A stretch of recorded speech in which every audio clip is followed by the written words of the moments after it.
The front kick is a kick that will probably be around forever in the striking arts because much like the jab or the cross, it's a straight ahead kick that can do a lot of different things. Evolve your front kick to where you're not a kung fu, karate, MMA, whatever person. You're somebody that actually knows how to kick with your front foot. First thing you want to do is have your hands up, fists in line with your shoulders or their shoulders, elbows down. You know, putting a guard up is a whole different video I could be doing. But put your hands up, because when you kick people, they tend to want to hit you back. As I go to throw my kick, there's a couple different examples of what can happen.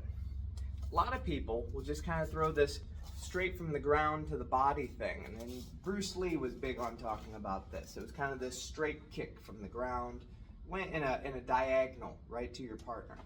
And it's the shortest distance between two lines, so it makes sense, and it was a good idea.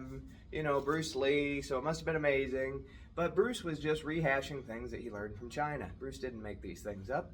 And Bruce wanted the shortest point and the easiest way to defend yourself. Why? Because you're kicking up and between their legs with the top of your foot. Okay, now sometimes people kick with the ball of their foot, so they'll pull their toes back and bring their knee up. As they kick out, they kick with the ball. That's what we call a snap kick. That goes out and in, like a little jab. You don't see it as much in MMA because it's really kind of hard to do against a sweaty, greased up person that's across the cage from you.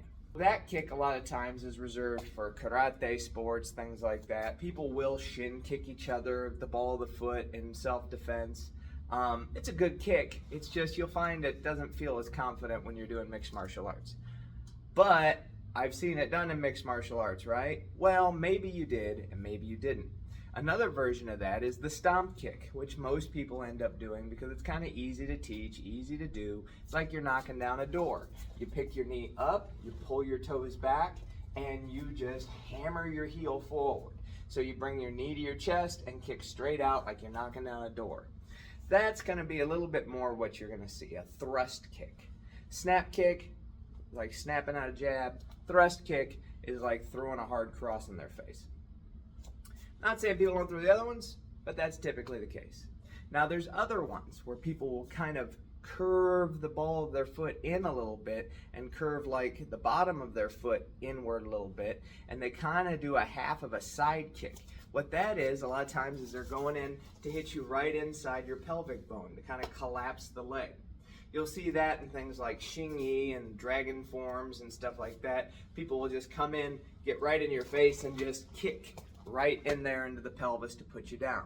That can also be used for kicking inside the knee, things like that.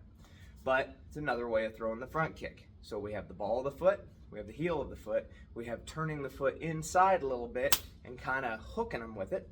How we raise our knee makes a difference. Going back to that Bruce Lee idea. When I raise my knee kind of up lazy like that, then it's going to kick in that direction. That causes me to kick straight up, which is fine if I'm going to, again, kick them in the groin, or if I'm going to heel kick them up into the face. However, when I kick straight out and I snap my knee out like that every time, that's going to put a lot of pressure on my kneecap. It's going to make my joint hyperextend.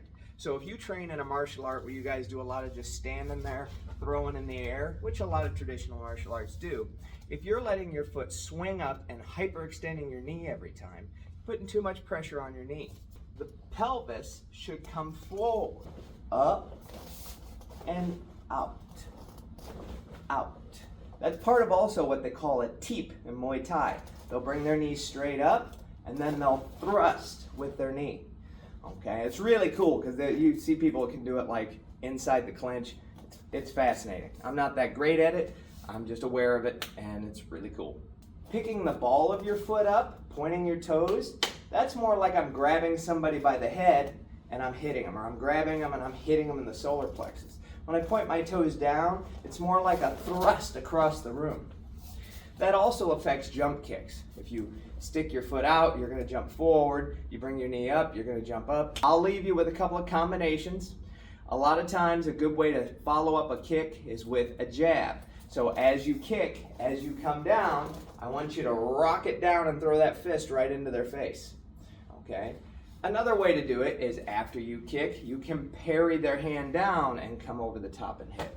As I said, going back to the Xing Yi adage, when I come in, sometimes if you just come in, you cover up and you kick out, you can kick, bend them at the hip, and then come in and do your work.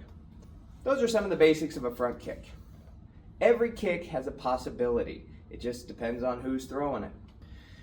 For more real training, this isn't real training, this is YouTube. Go get yourself a real teacher.